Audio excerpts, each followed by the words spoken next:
celebrate 30 years of democracy next year, and then we mark a very, very important milestone election that coincides with 30 years of democracy, can this democracy sustain for another 30 years? And that was what motivated me to say, what comes next for South Africa? And that's a terrible place to be in as a country, to say you had a president who made bad decisions. Now you have a president who makes no decision. Because Paul Mashatile did not take the deputy presidency position on the basis that he's not going to make it to the presidency. There's a very deliberate pathway for him.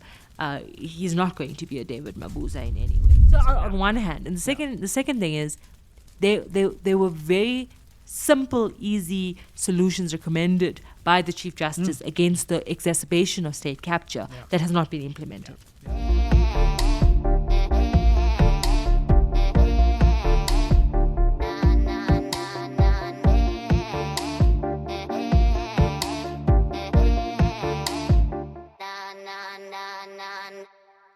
Spread the fire. Welcome back to SMWX, and today I'm extremely excited to welcome a returning guest on this show. She is a journalist extraordinaire, the author of 3 books now, I believe, and we're going to be speaking about the most recent book that she has co-authored. Qaanitah Hunter, welcome to SMWX. Thank you very much for having me. It's good to be back. Yes, yeah. Well, when we first spoke on SMWX, we were both young and naive. It was just after the 2019 election. A lot has happened since then. The world is a different place. Indeed. Definitely. Indeed. And 3 books later. 3, well, some of us have only written 1 since then. But yeah, how do you write so many books? The thing is, you do quality, I do quantity. Yeah, if you say so. I agree. I agree with the quality of mine, but I think there's a lot of quality in yours too, may I just say. Thank you. Who Will Rule South Africa is the latest book that you have co-authored. Tell us why you think this is an important book. I think the big conversation in South Africa now, and it has been for quite a while, is what is the future of this country? Where is this country going? In the more affluent spaces, you have the conversation around should we leave, should we go? You know, that conversation. Yeah. The conversation in townships is, you know, how bad can it get beyond this? When you have no electricity for 12 hours, Sure. When you had all of this hope that had been, you know, sort of put in President Cyril Ramaphosa, and, you know, the ANC was given this sort of final shot in 2019. Yeah. What now for South Africa? The fact that you have this accelerated decline and people are feeling it, tasting it, whether it is the cost of living, whether it is the state of the economy, whether it is the rapidly deteriorating public infrastructure, you can feel a country on decline. Yeah. And so the question then is, as we celebrate 30 years of democracy next year, and then we mark a very, very important milestone election that coincides with 30 years of democracy, can this democracy sustain for another 30 years? And that was what motivated me to say, what comes next for South Africa? It's an important question because we've learned from the July unrest, we've learned from COVID, we've learned from even President Cyril Ramaphosa's appointment, that politics is intrinsically linked to the future of South Africa. But does politics totally define the future of South Africa? And that's what I set out to do in co-writing this book. Absolutely. And the book is interesting in that it, in some ways, surveys the last, a long period of South African democratic history, but also very interestingly, the last 5 years and the Ramaphosa administration. When we first met, you had just published your other book, which was kind of a preview and an understanding of how that administration might work. What do you think what is your assessment of the Ramaphosa term? I think that it failed opportunity. I think that's the first thing. There was a lot of optimism, there was a lot of euphoria around what the possibilities that come along the election of this man. Sure. I think that was extremely naive in understanding the complex problems South Africa has, number one. And number two, it is quite a big task to put on anybody's shoulders to believe that one man can fix it all. I do think that goodwill was a lost opportunity for the president because he could have used it in so many different ways, and I think it was squandered in the early part of his presidency to the point where when a country is on the decline, you then cannot control how quickly it sort of falls off the cliff. And so the idea was that we were going to be kind of sort of pulled back as a country. But in many respects, we have not. And when you take certain metrics and you look at it quite objectively, you understand that things have also gotten worse in the last 15 years. And so this book is not meant to shame the ANC. This is not an ANC bashing exercise. This is understanding South African democracy in 30 years and understanding that this party that has been the majority party for the last 30 years is on the brink of perhaps losing its majority or losing its firm majority. And so what does that mean? The Ramaphosa years, and this is the advantage that this book gives you, is that I sort of try to explain the nuances of what was happening behind the scenes, the incapacity of the state and the president's approach to ignore the incapacity of the state and try to set up parallel structures, for example. And I go into great detail about how that hasn't really worked out in so many areas, whether it's in the state or enterprise field, whether it is in combating gender-based violence or dealing with the ESCOM crisis. So the idea that he came in, or the style that he came in was, I am not going to disrupt the status quo in any way. All I'm going to do is I'm going to try to set up parallel structures and impose it on already failing state structures and state institutions and hope for the best. And if we think about it, and if we look at the different areas that was implemented in, just if you don't see any success story. You look at the state of Transnet at the moment. If you look at the state of for example, basic education and the fact that kids under the age of 10, 80% of kids under the age of 10 cannot read for meaning. And these are not metrics. These are not entirely legacy of apartheid problems. These are problems that have actually gotten worse over time. Now the idea is to understand that, for me, just sort of dismissing the ANC takes us nowhere. So what we sought to do was to go to the exercise to say the ANC in 1994 promised these things. Where are they with regards to this? We gave them a 40% 40 out of 100 score, which some people may agree with, some people may disagree with. The thing is, Sizwe, what I found quite fascinating, even subsequently to the publishing of this book, is that what the ANC does very, very well is they're able to diagnose their problems really well. And so very few leaders will disagree with the diagnosis presented in this book because they understand that there has been these failures. Local government is in a complete dismal state, and that things have deteriorated at ESCOM, things have deteriorated at Transnet, etc. I mean, there's chapters per failure, if you like. But the point is that to understand where we are, we had to traverse where we've come from, and that's very important. Absolutely, and I think one of the reasons why this book is worth reading is because maybe no one has followed this presidency as closely as you have. You've worked really hard reporting, but also in your more senior roles now, really following the presidency, and you probably understand it better than at least any of the other outside observers.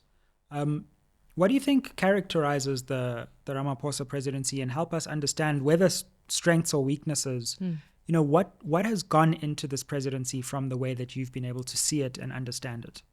I think on the positive side that there's good intent. I think that you were not dealing with malicious, nefarious intent, at least apparently. Yeah. However, the immediate adverse consequence of this presidency is indecision, and sometimes you have to then weigh bad decisions against indecision, and you have to say which is the worst devil, and that's a terrible place to be in as a country. To say you had a president who made bad decisions, now you have a president who makes no decisions. Yeah. And that's the difficulty of it.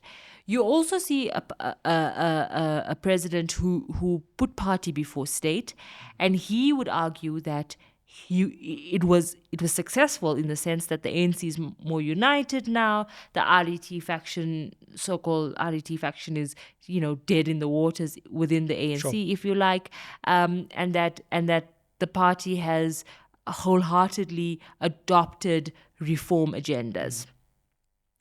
The reality and the practicality of it is that what Phala Phala did into last year, the allegations against President Cyril Ramaphosa that continue to unravel every single day, despite the reports, protecting him, is that it equalized the playing field. And what that does then is that there's no leader in the ANC that has more of a moral authority than the other, because you have Phala Phala to explain, I have Bosasa to explain, you have Nkandla to explain, another person has Gupta to explain. And so what it does is it equalized the playing field to the point that the president has not been able to hold moral authority. That's the first bit. The second bit is you're dealing with a crisis or with a series of crises that are so far gone that it is almost as if people have stopped hoping for an intervention. The kind of shrugging of the collective shrugging of our shoulders has taken over the nation to say, we don't think this man actually has the answers that we thought he did. And so when there are efforts to explain away the crisis at Eskom and stage 6 load shedding, there's always a sense of distrust. And I think that boils down to the squandering of the good faith that there was, with obviously no merit, right? The good faith was just on the basis that you can't be better than the old guy. That was the premise Can't be worse. You can't be worse. And so now there's a sense of being let down. But there's an interesting position that South Africa is at the moment, is that while you see, and the 2021 election results pointed to that, and I think the polls for the upcoming election are showing a similar pattern.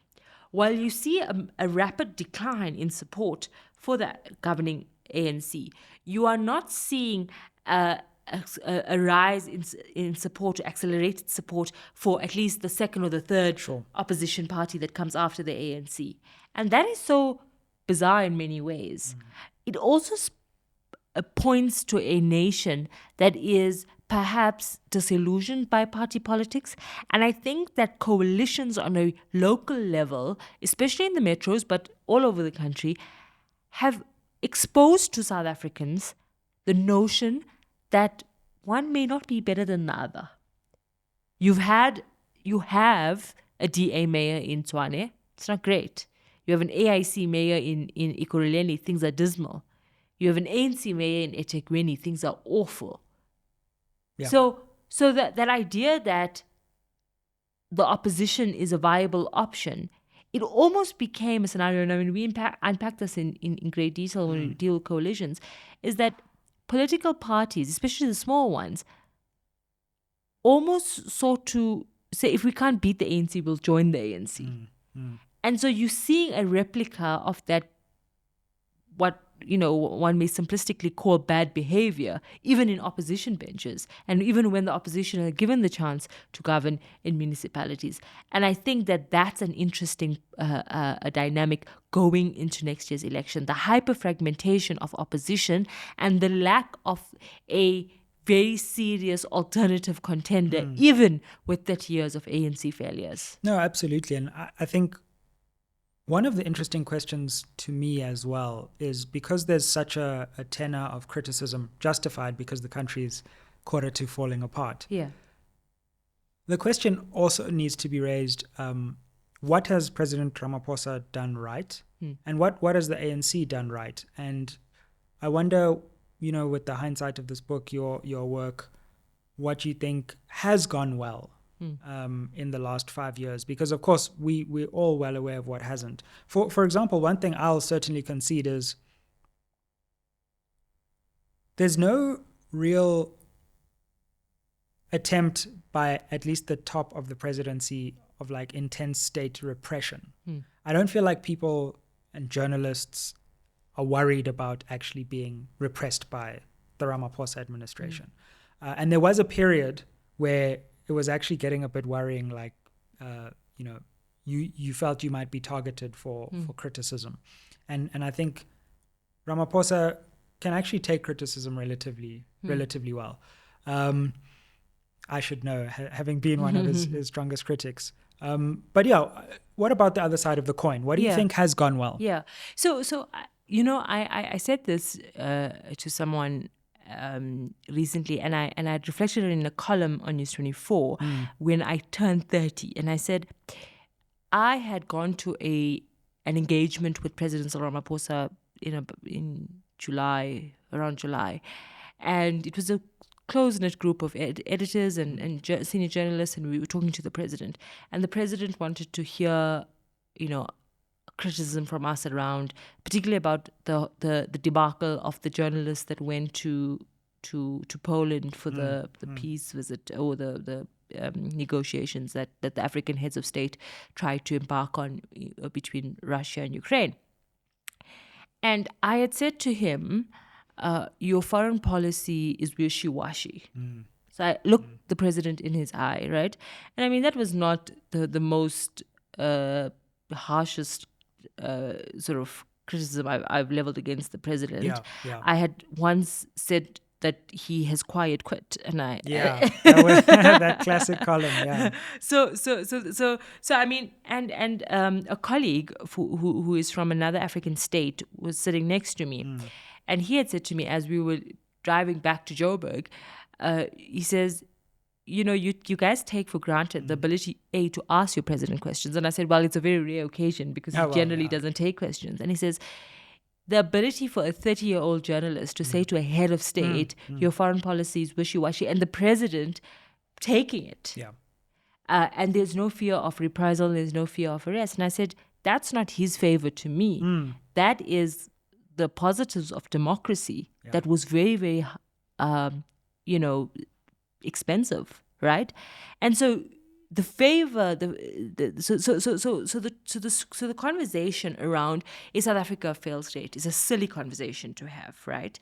And why I say that is because if we all chip in and we all repeat the chorus that South Africa is a failed state, it will inevitably become a failed state, right? But our institutions are still functioning. Democratic institutions are not at the peril, or not at, not in such a perilous situation as it were maybe 5-8 years ago. We had very seriously reached the brink of some sort of mafia state and state capture. And so the fact that the Constitution still triumphs 30 years later, the fact that democracy is still the order of the day, the fact that the judiciary is still independent, mostly, the fact that the media acts free, without fear or favor, is something that could have been off track had we gone down the path that we were already going on in 2015, 2016, 2017. And we don't take that for granted. But because state institutions are surviving, does not mean that there would not be further impacts to further efforts rather to chip against it. And so the fact that democracy survives today does not take away from the fact that there's efforts to subvert this democracy. Sure. And me and you sitting here cannot say confidently that 30 years from now, on my 60th birthday, that this democracy is going to be what it is today. And so the idea of saying our democracy is fine is to say that do what you want to with it. And so what this book seeks to challenge is this notion that politicians, the future of South Africa is intrinsically linked only to what the politicians decide to do or not do. And it takes away, and a former Deputy Chief Justice, Dikgang Motseneke, often talks about this, the idea of agency, the idea of being your own liberator, of taking your personal responsibility in the role of now a country, back then when we had to fight for this democracy, and now in 2024, where you have to fight for the sustaining of this democracy. And so when people say 2024 is our 1994, it's an interesting thing. Some people say it's hyperbole because every election is an important election, right?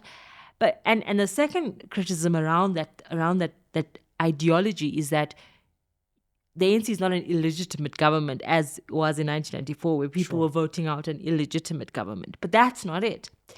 The notion of 2024 being as important as 1994 is that the country is at the precipice of change, whether you like it or not. There's a new phase of this democracy. And what that looks like, we are yet to determine. And what we try to do with the book is sort of sketch out what that new phase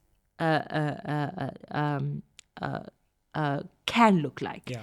The idea is not to dictate and say, this is what's going to happen, because if we were able to do that, then we were not living in a democracy, and we would be living in,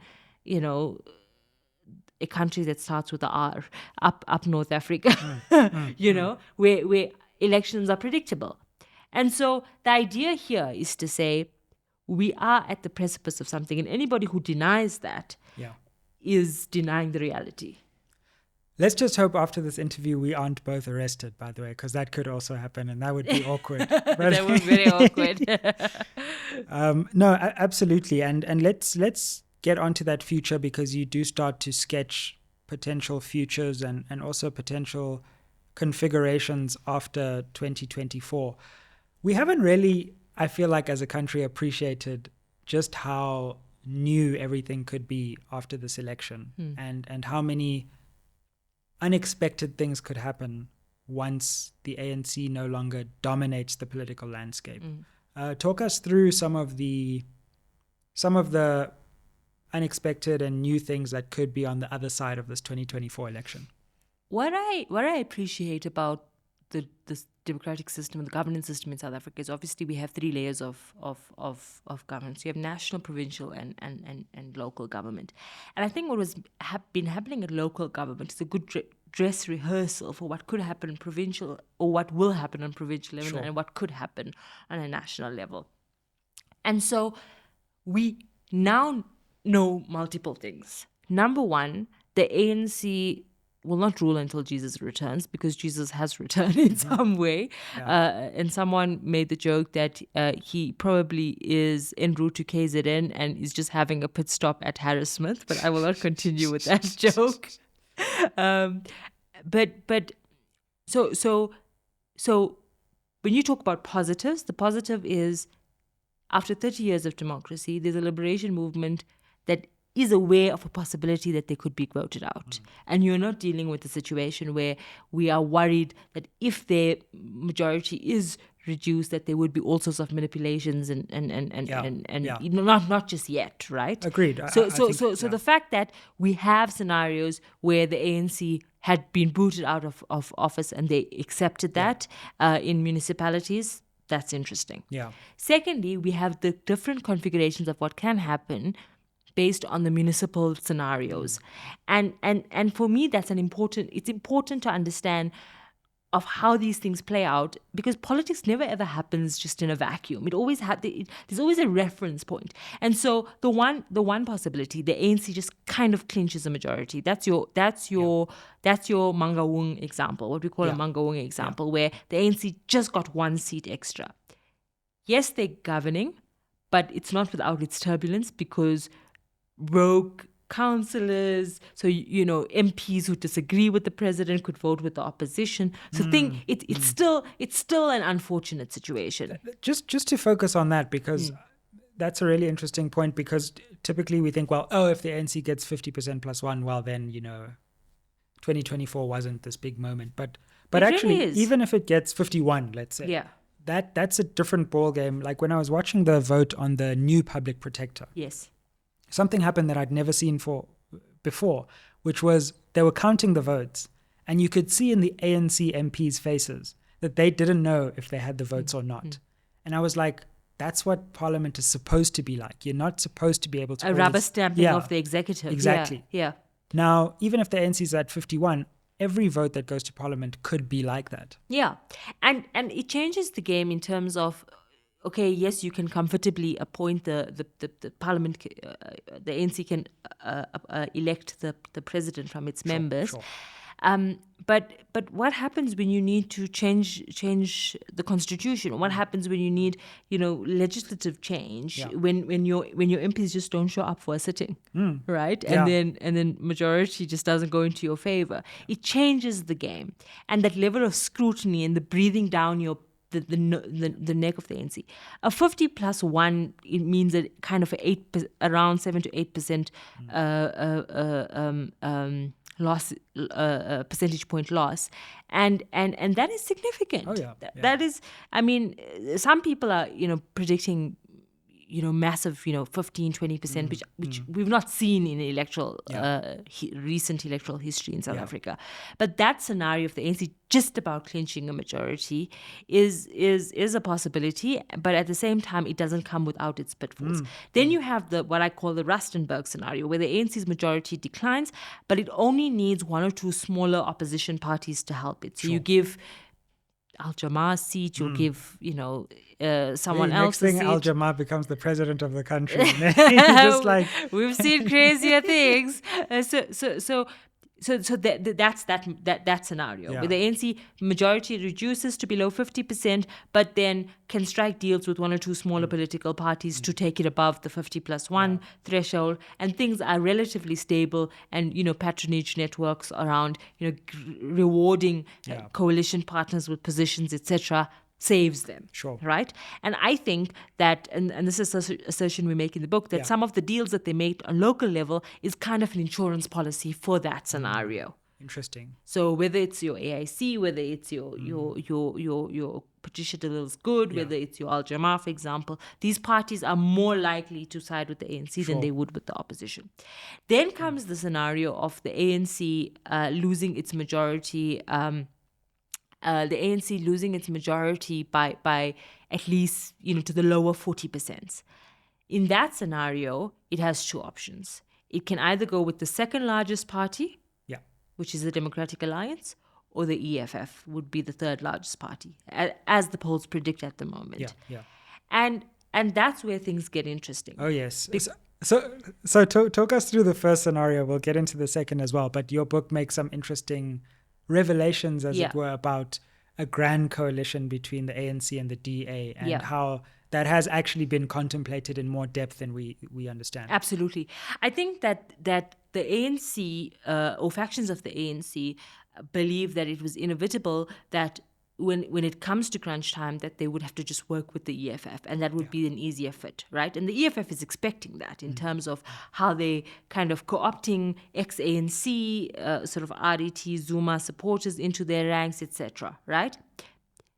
The problem is the dress rehearsal in Gauteng hasn't been going well between ANC and EFF, because the EFF has a very overtly stated objective, which is not particularly wrong or right, is that we want to eat this crocodile from the inside out, right? And so that's very, very targeted. Sure. So the relationship between the ANC and the EFF in Ekurhuleni has been dismal. Joburg has not been too bad, but Ekurhuleni is the sore point. Right. West Rand is not great. And there's some issues in eThekwini as well. And so then there's this sort of growing voice to say we cannot side with the ANC on a national level, with the EFF on a national level, if it comes to that, because the demands that the EFF is going to put is going to... Obviously, there's that factional battle that's going to definitely play out. So you have it. So what the ANC does, whether it courts the DA or it courts the ANC, and that's if the DA is amenable to it, which we understand that they now are overtly against it, but there is a tolerance or a realization that it may come to that. The idea is the stability of South Africa and its future is at risk come 2024. And think about having a situation like a Johannesburg situation in national government where the president goes to Unga in September, and then there's a motion of no confidence, and a few small opposition parties who were siding with the ANC gets, slips a brown envelope or gets convinced of positions, and then there's a motion of no confidence. The current system is so unsustainable. And there's another theme. I mean, we don't explore it in detail in this book, but I think it's going to be part of public conversation going forward, is that there's a level of undemocraticness, I don't know if that's a word, to how the coalitions have been playing out in South Africa. Sure, yeah. To the fact that a party with 9,000 votes can become the mayor. That we do not have proper thresholds in terms of who can make it to government or not. And that small opposition parties with a few thousand votes can become deal makers in what becomes. And so it's not the votes of the majority say that makes it. It really then becomes, the who pays the highest price, for these votes. And that's very scary. The secondly is like the coalition frameworks and legislation or has to be amended. There has to be some conversation around motions of no confidence. How can you just unseat a president constantly? And what does that do for the stability of the state? And what does that do for the integrity of the republic? Look, that happening in Joburg is tough to take, but we can just about soldier on. If that starts happening at the national level every 2 weeks, we could be in for a very bumpy 5 years. Absolutely. And then what happens to the fact to now the new introduction of independent candidates in the National Assembly, where we're now going to have 3 ballots, which I don't think people have realized. Obviously, we're waiting for the Constitutional Court to rule on the matter, but you're effectively going to have 3 ballots. You're going to vote for in the province, you're going to vote national to national, and then province to national. And so independent candidates and the role that they play in forming allegiances and voting, with either the opposition or with the ANC, it creates a room of instability. Now, I always say that we're not assessing coalitions and what it can bring through the lens of what's good and what's bad. It is what it is. The question is what we do with this, what we do in preparation of an eventuality, if not this elections, next elections, but and how do we prepare for what's to come? Things around the fact that coalition agreements are secret, that we don't know we don't know what is at the center of the agreement between the AIC, the EFF, and the ANC in Ekurhuleni. Now imagine that playing out at a national level. Imagine every single cabinet meeting being a pre-cabinet meeting. There has to be a negotiation about which bills get passed by cabinet or not.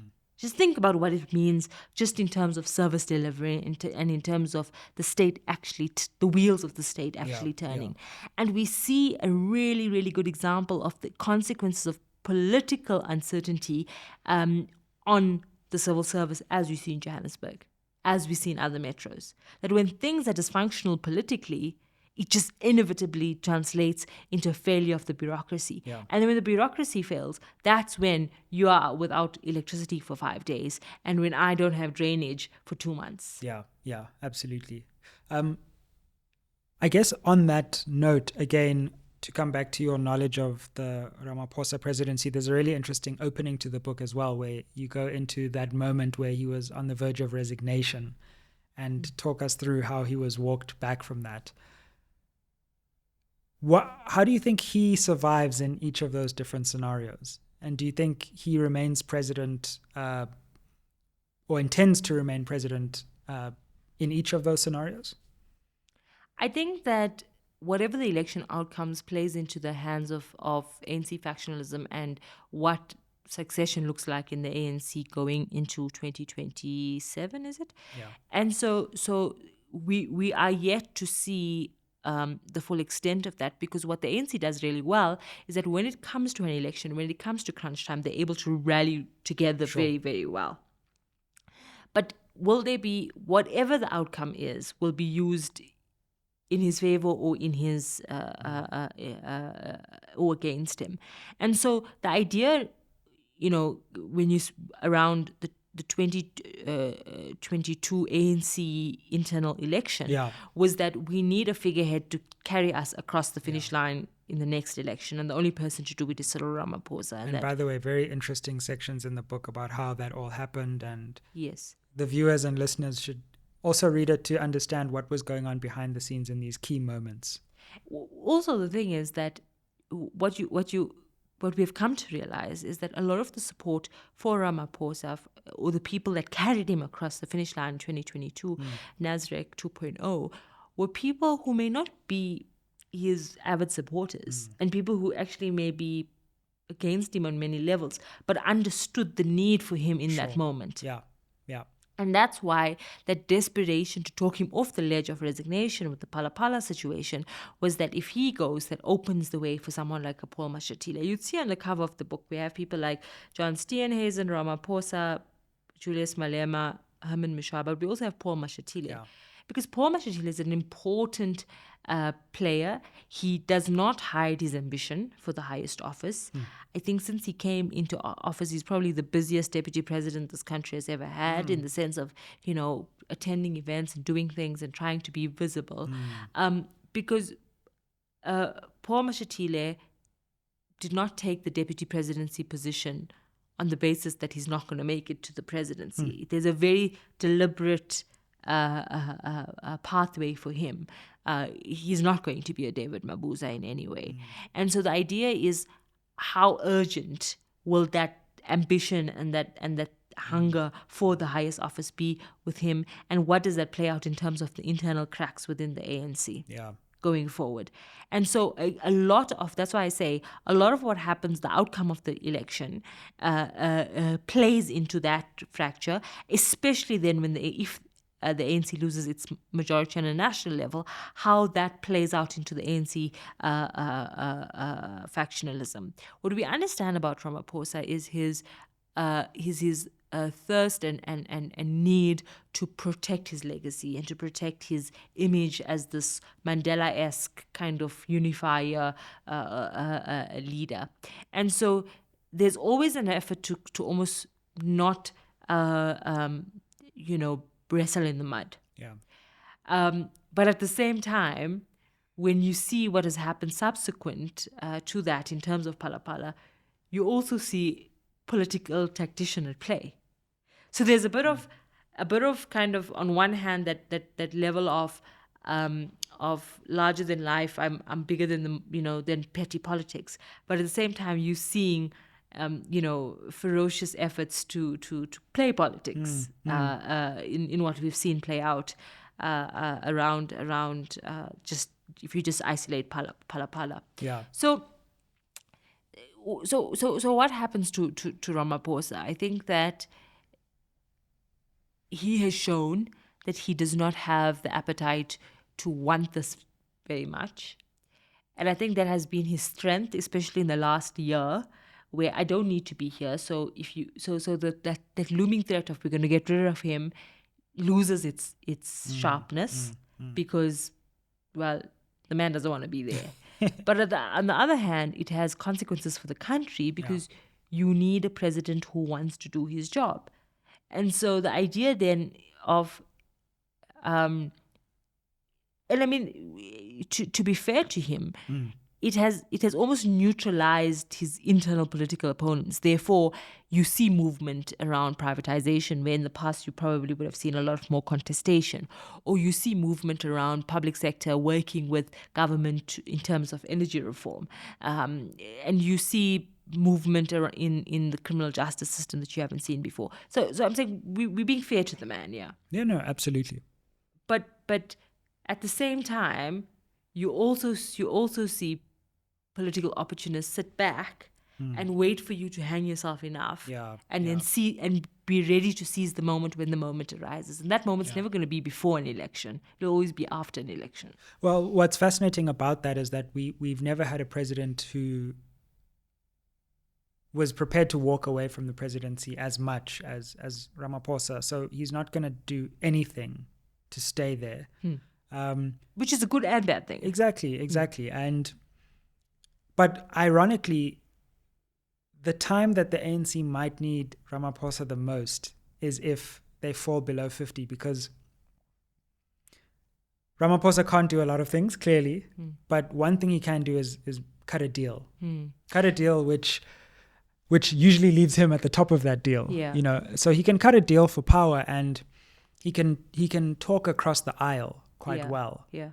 And so he would be the perfect person to try and bring together a coalition with the ANC at the head. And it might be ironically at that time that he's no longer actually there. I mean, I observed him very closely during the BRICS deliberations earlier this year.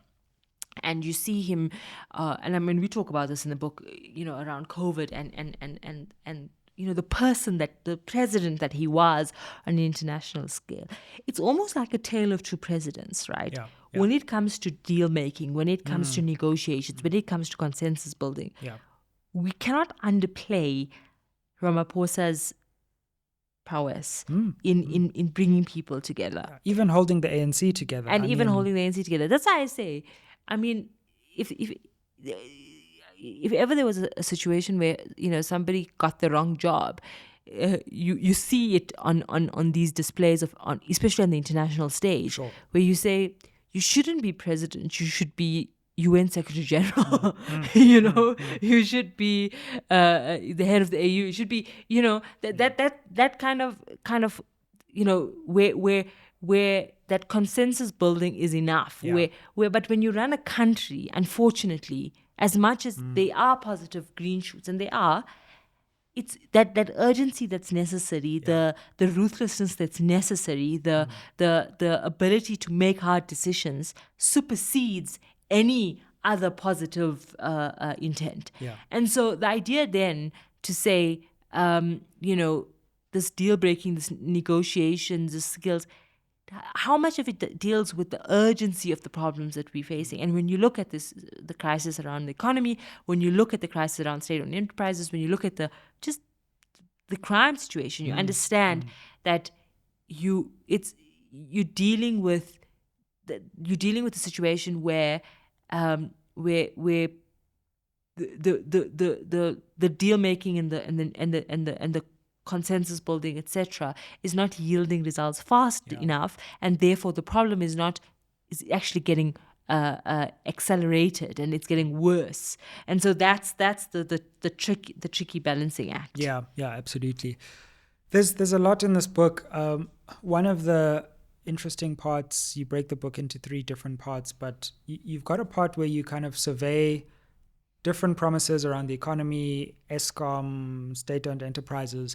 I want to come to one, which is about the criminal justice system and the NPA. Yeah. Because Ramaphosa and a lot of what the ANC is trying to do in this term is say, we know we got things wrong, but we are going to right the ship, and we will deal decisively with questions of corruption. And of course, that ultimately comes down to whether the NPA actually prosecutes people. We've seen some recent developments subsequent to the publication of this book with Machela Koko, for example, that case being struck off the roll, the Nulane case, of course, also, I think you do mention that, going sour. Hermione Cronje came in with a lot of energy. She left. Do you think the NPA and that fight has been won or lost, or is it somewhere in between? I think that, I try to be quite level-headed around the understanding of that space, right? You can't assess what's happening today without going back to where we were. Where were we? We were at a state where the head of state basically repurposed the entire system of the criminal justice system for his own benefit and for that of his lieutenants. Is that the case today? No. So score, right? Do we have an overt subversion of the law by those who are meant to protect and upkeep the law, not what we saw back then? Is there an effort to reform? Absolutely, we see it. Is the reform happening at a pace that is needed? No. Are things happening? Yes.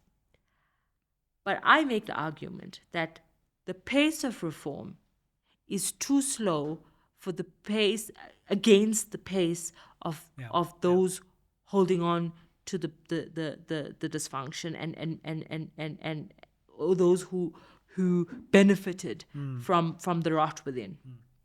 And so the institution, so if we take a tree, for example, it's so this side of the bark is rotting as quickly as this side of the tree is growing.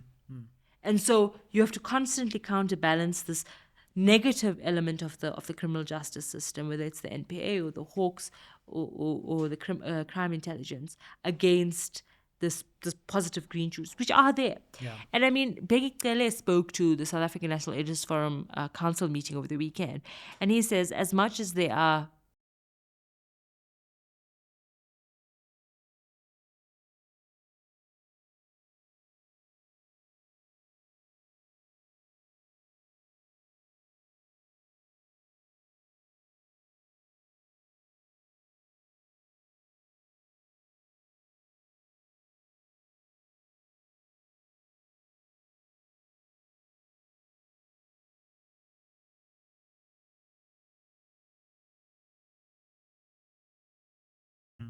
state capture offenders are going to be in orange overalls, and the fact that you don't really can you count anybody that's I can't, and actually it's got to the point where even the Chief Justice I interviewed him, and I actually think people missed a lot of what he said in that interview, because he said to me, he was like, I can't believe basically how little has been done in terms of people who are in cabinet who I said were involved in wrongdoing, who are just still there. So on one hand, and the second thing is there were very simple, easy solutions recommended by the Chief Justice against the exacerbation of state capture that has not been implemented. If you look at just the State Security Agency, the fact that an recommendation to amend the law is being used to actually pervert that space even further.